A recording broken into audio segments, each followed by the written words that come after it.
म्हणतात की तो सभापती आणि विधानसभा अध्यक्षांचा निर्णय आहे। असं आहे की या विषयावर मी अनेक वेळा बोललो, तरी देखील मुख्यमंत्री यांनी जे काल विधान केलं ते मी बघितलं। राज्याचे उपमुख्यमंत्री एकनाथराव शिंदे यांनी त्याच्यावर दिलेलं लंबचौडं भाषण तेही मी ऐकलं। परंतु मला एवढंच फक्त सांगायचं आहे की राज्याच्या मुख्यमंत्री उपमुख्यमंत्र्यांना की आपल्या विधिमंडळाचे जे सचिव आहेत, मुख्य सचिव जे आहेत, त्या सचिवांनी या संदर्भामध्ये मला दिलेलं जे पत्र, लेखी पत्र आहे, त्या पत्राचं कधीतरी त्यांनी वाचन करण्याचा त्रास घ्यावा। एकूण सदस्य संख्येच्या 10% सदस्य असले पाहिजेत असं सातत्यानं खोटं सांगून आणि तुम्ही देखील त्यांचं खोटं दाखवून अशा पद्धतीचं एक चित्र महाराष्ट्रामध्ये उभं केलेलं आहात की आमच्याकडे 288 पैकी 29 आमदार कुठल्याही एका पक्षाचे नाहीत, म्हणून ते आम्हाला विरोधी पक्षनेतेपद देत नाही आहेत। परंतु माझं त्यांना आव्हान आहे की घटनेमधली तरतूद तुम्ही मला दाखवा की अशा पद्धतीनं 10% आमदार असणं गरजेचं आहे। विधिमंडळ अधिनियमामध्ये मला ही तरतूद दाखवा, कायद्यामध्ये मला ही तरतूद दाखवा, कुठल्याही प्रकारचा एखादा निर्णय मला दाखवा की अशा पद्धतीचे 10% आमदार असले पाहिजेत। अशी कुठेही तरतूद नाही आणि तशा प्रकारचं लेखी पत्र मी सचिवांना देऊन त्यांच्याकडून उत्तर देखील घेतलेलं आहे की 10% सदस्य संख्येची अट कुठेही नाही। परंतु हे मुख्यमंत्र्यांना माहीत नसेल का? तर नक्की माहिती असेल, परंतु देताना मात्र 10%ची अट आणि घेताना ती अट विसरायची ही यांची प्रवृत्ती आहे। पण सातत्यानं सभापती पण असं म्हणतायत की योग्य वेळ आल्यावर निर्णय देऊ। तर योग्य वेळ कधीची वाटते तुम्हाला? असं आहे की शेवटी गेल्या 2022 पासून या विधिमंडळाचे धिंडवडे काय निघतायत ते आपण बघितलेले आहात।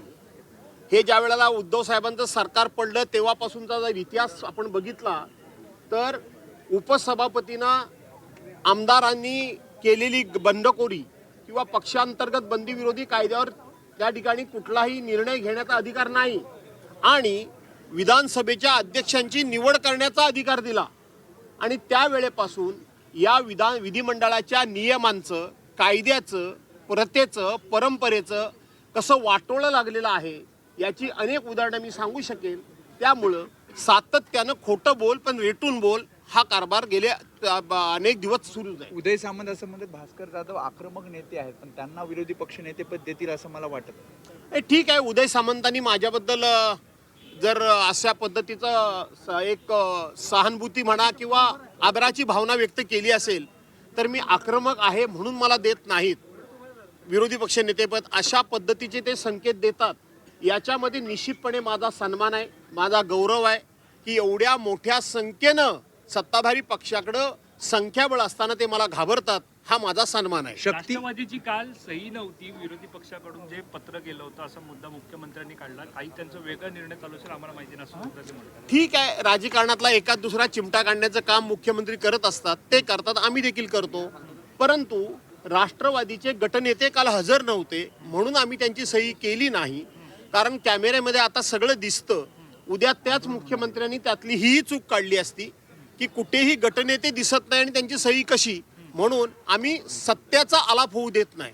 आम्ही खरं ते समोर ठेवतो, बाकीचे लोक खरं लपवतात। आठवण करून देणार आहात तुम्ही पुन्हा एकदा अध्यक्षांना, कारण काँग्रेसचं शिष्टमंडळ आज पुन्हा एकदा सभापतींकडे जात आहे परिषदेसाठीचे, तर तुम्ही सुद्धा विधानसभा विरोधी पक्ष नेतेपदाची आम्ही जे आता बोलतोय ते केवळ विधानसभेच्या विरोधी पक्ष नेतेपदाकरता बोलत नाहीये, तर विधान परिषद आणि विधानसभा दोन्ही सभागृहाच्या विरोधी पक्ष नेतेपदाची निवड त्यांनी करावी आणि लोकशाहीची त्यांनी इब्रत राखावी, लोकशाहीचा मान सन्मान करावा, अशा पद्धतीचा आमचा आग्रह दोन्ही सभागृहाकरता राहणार आहे, एकाच सभागृहाकरता नाही। सर, काही वृत्तवाहिन्यांवर अशी बातमी चालली आहे की तुमच्या नावात बदल करून विरोधी पक्ष नेतेपदासाठी आता आदित्य ठाकरे यांचं नावची चर्चा सुरू आहे, काय तथ्य याच्यामध्ये? मला वाटतं मी अशी बातमी कुठलीही बघितलेली नाही, वाचलेली नाही, ऐकलेली नाही। महाविकास आघाडीतील उपमुख्यमंत्री पद हे घटनाबाह्य नव्हतं का असं सवाल उपस्थित करण्यात आले, कारण उद्धव ठाकरे म्हणत होते की विरोधी पक्ष देता येत नाहीये। उद्धव साहेब बोलले ते 100% बरोबर आहे।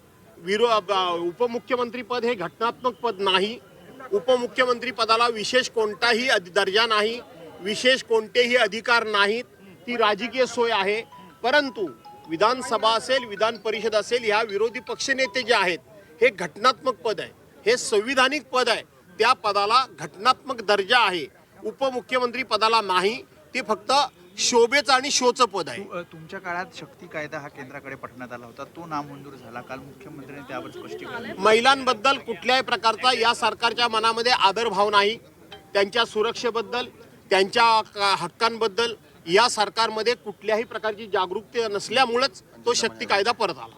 सर एक पुणे प्रकरणामध्ये महत्त्वाचं महिलांची डिलिव्हरी जी आहे ती आजही ब्लेडनी किंवा बाणांनी कापून दिली जाते. आरोग्य खात्याकडून 700 कोटीहून जास्त निधी आतापर्यंत खर्च झालेला आहे. असं आहे की लाडक्या बहिणीला 1500 रुपये दिले, सरकारी तिजोरीत ते दिले की त्या लाडक्या बहिणीवर कुठलाही अत्याचार झाला, त्यांच्यावर कुठलेही उपचार झाले नाहीत, त्याला नाळ म्हणतात. नाळ ती ब्लेडनी कापली जाते असं तुम्ही म्हणता. असं जर असेल तर हे सरकार, मी मगाशी म्हटल्याप्रमाणे, फक्त 1500 रुपयामध्ये आम्ही मतं विकत घेतली म्हणजेच सर्व झालं अशा एका भावनेमध्ये आणि अहंकारामध्ये वावरते. धन्यवाद. एक शेवटचा प्रश्न घेतो. पुणे जमीन प्रकरणामध्ये पार्थ अजित पवार असं नाव आहे म्हणून कारवाई होत नाहीये, सर्वसामान्य माणूस असं त्याला लगेच अटक झाली असतं असं अंजली दमानिया म्हणतायत. काय वाटतं, याच नावामुळेच त्यांची असं आहे की या राज्याचे मुख्यमंत्री देवेंद्रजी फडणवीस आहेत. सर्वसाधारणपणे यापूर्वीच्या सभागृहातलं किंवा मुख्यमंत्र्यांचं स्टेटमेंट किंवा गृहमंत्र्यांचं स्टेटमेंट जर तुम्ही बघितलं तर एखादा अत्याचार झाला, बलात्कार झाला, खून झाला, मारामारी झाली तर सर्वसाधारणपणे राज्याचे प्रमुख किंवा गृहमंत्री त्याच्या संदर्भात भाष्य करत नसत. पहिल्यांदा चौकशी होऊ द्यायची आणि मुख्यमंत्र्यांनी एखादं भाष्य केलं तर त्याचा चौकशीवर विपरीत परिणाम होतो आणि म्हणून मुख्यमंत्री किंवा जबाबदार मंत्र्यांनी त्या संदर्भात भाष्य करू नये अशा प्रकारचा संकेत आहेत. परंतु आपले मुख्यमंत्री ज्यांना ज्यांना वाचवायचं असेल त्यांना अगोदरच क्लीन चिट देऊन टाकतात. न्यायालयाचं काम अगोदरच मुख्यमंत्री करतात आणि म्हणून मुख्यमंत्री आहेत त्यामुळं काहीही करा ही भावना बळावलेली आहे.